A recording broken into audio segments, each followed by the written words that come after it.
Bueno, buenas noches. Hoy le vengo a hablar sobre el proceso de soldadura SMAU. El proceso de soldadura por arco es uno de los más usados y abarca diversas técnicas. Una de esas técnicas es la soldadura por arco con electrodo metálico revestido, SMAU, por sus siglas en inglés, también conocida como soldadura por arco con electrodo recubierto, soldadura de varilla o soldadura manual de arco metálico. Se trata de una técnica en la cual el calor de la soldadura es generado por un arco eléctrico entre la pieza de trabajo, metal base, y un electrodo metálico consumible, metal de aporte, recubierto con materiales químicos en una composición adecuada. Fundente. Podemos visualizar el proceso en la siguiente figura. Soldadura SMAU, ahí muestra el electrodo, el revestimiento, el charco de soldadura, el arco que produce, el gas protector que es, y la fuente. Soldadura SMAU. Todos los elementos que participan en la soldadura SMAU cumplen una función importante. Veamos por qué. El arco. El comienzo de todo proceso de soldadura por arco es precisamente la formación del arco. Una vez que éste se establece, el metal de aporte y el fundente que lo recubre empiezan a consumirse. La fuerza del arco proporciona la acción de excavar el metal base para lograr la penetración deseada. Este proceso continúa a medida que la soldadura se ensancha y el electrodo avanza a lo largo de la pieza de trabajo.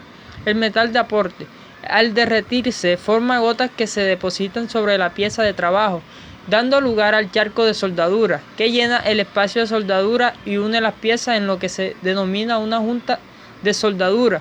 El fundente se derrite junto con el metal de aporte formando un gas y una capa de escoria que protegen el arco y el charco de soldadura. El fundente limpia la superficie metálica, suministra algunos elementos de aleación a la soldadura, protege el metal fundido contra la oxidación y estabiliza el arco. La escoria se retira después de la solidificación.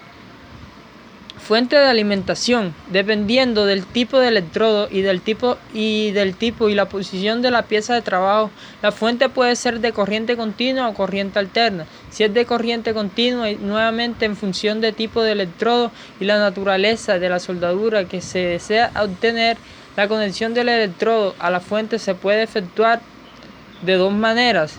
Conexión al terminal negativo. En este caso se habla de un electrodo negativo o polaridad directa, por sus siglas en inglés. Se utiliza cuando se desea lograr altas tasas de deposición y una baja penetración. Conexión al terminal positivo. En este caso se habla de un electrodo positivo o polaridad inversa. Se utiliza cuando se desea lograr una penetración profunda. Portaelectrodo. Se conecta el cable de soldadura y conduce la corriente de soldadura hasta el electrodo. El mango aislado se utiliza para guiar el electrodo sobre la junta de soldadura y alimentar el electrodo en el charco a medida que se consume. Los portaelectrodos están disponibles en diversos tamaños y se clasifican según su capacidad para transportar la corriente. Cable de electrodo y cable de masa. Ambos son una parte importante del circuito de soldadura. Deben ser sumamente flexibles y tener un aislamiento resistente al calor.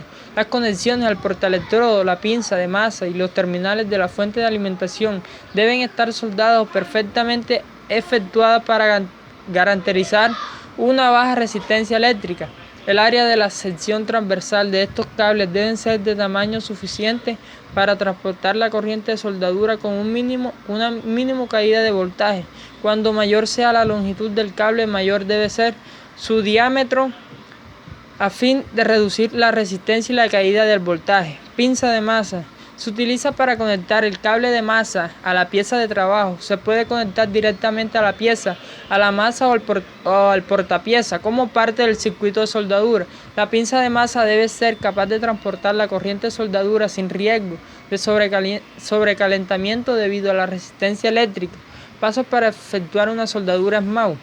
Una vez que hemos elegido el electrodo revestido a utilizar, que dependerá del tipo y espesor de la pieza de trabajo, así como de la posición de soldadura y las características de la soldadura que deseamos obtener, tenemos que limpiar perfectamente la pieza de trabajo mediante un cepillo de acero, eliminando las partículas de suciedad, grasa, pintura u óxido. Con la pieza limpia y las conexiones correctamente efectuadas, seguimos una serie de pasos como los que se detallan a continuación.